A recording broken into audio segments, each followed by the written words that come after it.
Ikaw ba ay palagi na lang nababaliw sa kakahabol sa kanya? Halos ikaw na lang palagi ang naghahabol sa partner mo. Pero ikaw ay baliwala na lang palagi sa kanya.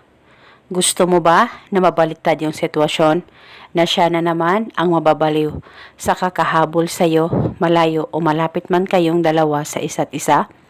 Pwes gawin mo itong ritual na ibabahagi ko sa inyo ngayon. Ito'y napaka-epektibong ritual, basta dapat palaging buo ang loob at tiwala mo sa mga ganitong pamamaraan. Pwede mo ito gawin sa kahit na anong araw o oras na gusto mo. Ang gagawin mo lamang, kumuha ka ng Ziploc at pagkatapos kumuha ka ng kanyang larawan. Actual photo niya dapat ang gagamitin natin sa ritual na ito. At pagkatapos ay isulat sa likod ng kanyang larawan ang pangalan at apelyido niya ng isang beses lamang.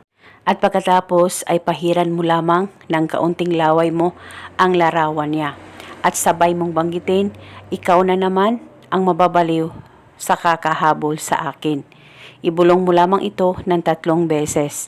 Pwede ka rin magdagdag o mag-iba ng hiling kung gusto mo, wala pong problema.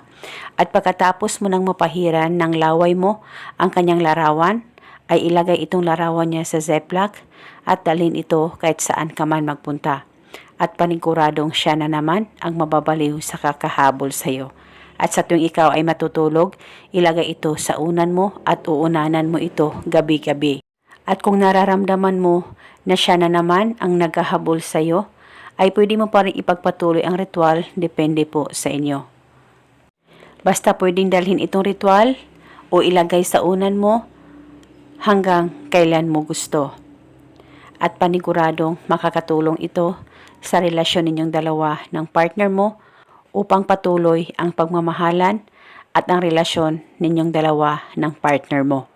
At eto muna sa ngayon, maraming salamat po sa panonood. May God bless us all.